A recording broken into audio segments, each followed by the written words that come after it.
Have you found all 5 unique bounties in Dawnshore and Paradis in AVOWED?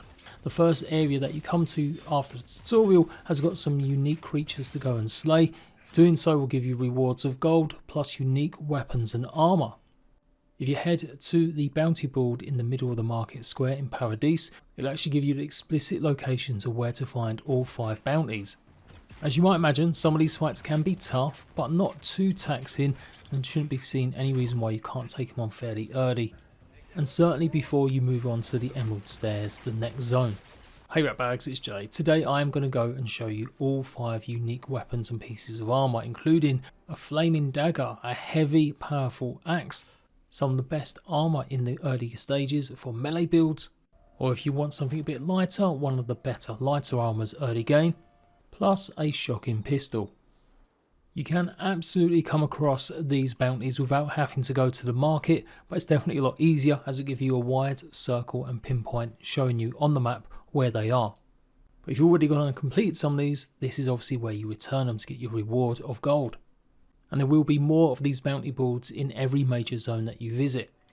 When you come out of Claviger's Landing, keep following the river that goes alongside of the capital parts of Paradis, pretty much following it north. And on the right hand side you'll find a cave entrance covered in spiderwebs and maybe a few of the creepy crawlies.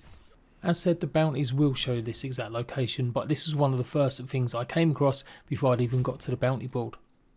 I'm not going to insult your intelligence by walking through every single part of this, but I will point out just a couple key pieces of loot along the way in getting some of these bounties. As you might expect, there will be obviously lots of little spiders before you get to the big boy, or spider mum in this case, and you will need a fire spell, or of course use Kai's fire shot to get through any of the webs. But yes, do shoot through this web because there will be a dead body with a potion, but also a steel garrote necklace. In a large chamber, it's also worth making sure you climb close to the sewage vents, as there's a purple lockbox filled with gold and few resources. Go ahead and use the fire spell again to break through this web into the floor. You'll fall in some water and there are 2 ways to go. One way will give you a small amount of loot, and then once you swim to the other side you'll be eventually in the main chamber facing off against more of the spiders and the spider bounty. I've been maining magic a lot, so I used my full complement of spells. Obviously shot damage doing good amount of damage to all of the creatures in one go, but fire seemed to be the winner. Once you've killed enough of them, the big boy will turn up, Nasib. And yeah, not too sure if it's daddy or mummy longlegs. I wouldn't maybe advise using any kind of soul pods or anything that's going to give poison damage, as generally a lot of the spiders are pretty immune to it. Although it necessarily didn't pop up that way for this one. It has got 2 skulls and it is a common enemy. Albeit upgraded at the 3rd tier, so it should be a challenge, but I would say this is probably one of the first bounties you can do, hence why I'm showing it off early. Frozen spells obviously still work pretty well as well, and obviously if you're using any kind of melee weapon, then you might want something a little bit more nimble to dodge around his attacks. When he starts to get really low, he will summon some kind of ghostly spiders. I would still focus on him because once he's dead, they disappear. So what do you get for your trouble? You get a unique armour, the steel garrote plate. It is a heavy armour, so you might want to be only using it for your big melee or tank classes. It's going to give you 30% damage reduction, so an additional 20% on what I had right now, plus 7 additional damage reduction. You're definitely going to need some extra stamina boosting abilities, as it reduces it by 50 as well as your essence by 50.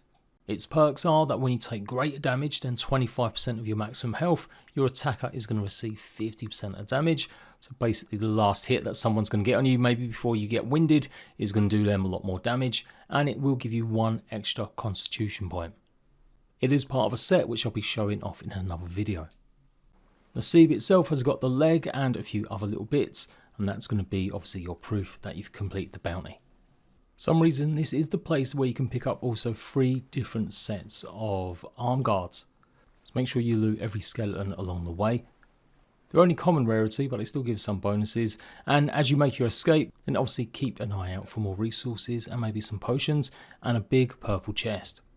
Can't really miss it, there is an exit point separate from how you entered. Then you simply climb up and exit out of the sewer. Next up, a very angry dwarf. Head slightly northwest just outside Paradis. to a location marked the Godless Ruins. I highly advise you try and hide in the grass and see if you can get close to the main target. And don't be confused if the boss's name pops up. You might actually assume it might be one of the small minions. It just means he's close by. I obviously kind of messed up here, but it's definitely advised. This actually got buffed. The gameplay footage you're seeing right now, it says he's only a 1 skull level 2 fine mob. But after the actual full launch, it got updated. He's now a level 3 skull, so this fight definitely got a lot tougher.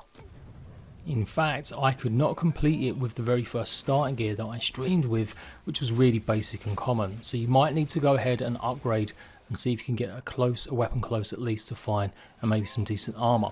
I was trying out a new build, to be fair, my pretty much tanky build, and it's more or less his minions that gave me the most trouble rather than him himself, although he is weak against bleed damage. Switching to the newest footage and the latest updated encounter, you can see it's a massive difference with so many more of his minions. Also be careful when you're taking him on. If you get him to a certain level of health, he will spawn in even more. The archers were absolutely the most annoying, and they're all relatively high level. This was such a surprise to me from the first encounter I had with him. There were just so many more mobs spawning. So I was a little bit ill equipped. Don't make the same mistake I did. And I wouldn't be surprised if a lot of the other bounties have also had similar buffs, as I did find pretty much all of these special fights a little bit easier than I would have thought. But nothing has changed in terms of what actual loot you get once he's defeated. Sheathed in Summer is a really powerful dagger that does fire damage. Not only that, but a full combo attack will also do accumulated fire damage. It should also be fine quality as well, and obviously giving you 39 physical damage, 32 stun, 9 stamina cost to use, and 9% critical hit chance. Next up, a angry ogre living in a cave under a waterfall all the way to the north.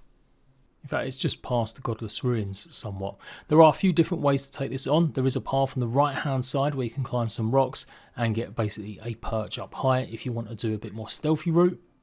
You'll be able to peer down on the actual ogre itself and maybe try and get that all important stealth hit.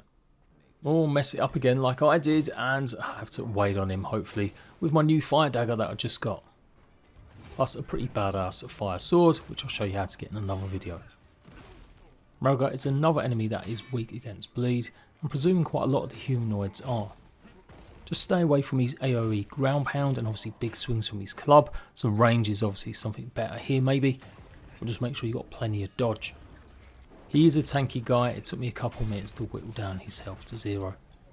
He'll have a bunch of stuff on him, obviously, again returning for your bounty plus some Ardra, but obviously the unique stuff is actually nearby.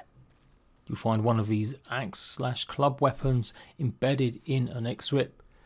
Obviously a two-handed weapon, killing an enemy is going to give you 15% extra movement speed for 10 seconds, while Vicious Strikes is going to give you an extra 5% chance of critical hits. 96 physical damage, 88 stun, 22 stamina cost, and an extra 6% critical hit chance.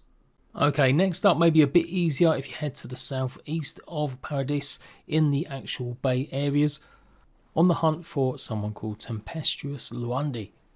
Again, it's basically my top tip for any kind of situation. Try and get a good kill in stealth first, even if it's only one of the guards. And try and take them out first. Maybe bring a shield with you if you're going down the melee route, as you can pretty much block the one shot that he does fairly easily. It is quite powerful and does a lot of damage. It does shocking damage, so definitely take out the minions first.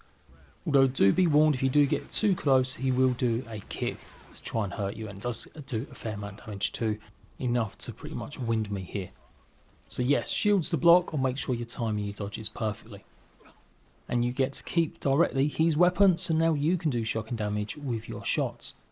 Every hit will do 10% bonus shot damage, and power attacks will deal high shock accumulation. 69 physical damage, 80 stun, 20 stamina cost, and 3% critical hit chance. Head east outside of Paradis and we're going to be taking on the yellow bands. Quite a large encampment with various different ways to get in. Again, that stealthy route is going to be crucial. Be warned also, you'll have to take on a bunch of bears. I actually found this fight pretty tough. It is a large ruins though, so you can run around and hopefully get some distance if you need it. Instead of there being obviously one or just two big guys, there's actually 3 or 4 of these that you'll have to take out. And as said, the bears getting in the way or coming in for the attack as well definitely ruin things a little bit somewhat. With so many enemies, I do recommend any kind of ice spell if you are using magic to freeze them in place. And again, look out for the archers, they're probably going to be some of the toughest ones, as often their shots will do quite a lot of stun on me and root me in place. I'd get attacked by other creatures. You do need to pick up every yellow armband from each one of the corpses after they're all dead. The unique item itself is inside a small room / ruins. Take out another guy that kind of didn't want to come and get involved for the fight, I guess, and you should be able to find this golden chest. Inside you're going to find some armour, especially good for mage users, giving a modest 8% damage reduction plus an additional 14 points of reduction, only minus 15 maximum stamina and only 20 maximum essence minus. It'll increase your area of effect damage by 15% plus give you an additional 20 maximum essence, which obviously cancels out the armor's natural lessening. It's really good for grimmers that do a lot of the area of effect damage.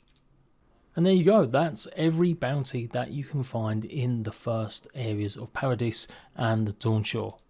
Let me know which one of them items you really think you're going to be worth getting, and don't forget obviously return them bounties to get that sweet 500 gold for each one.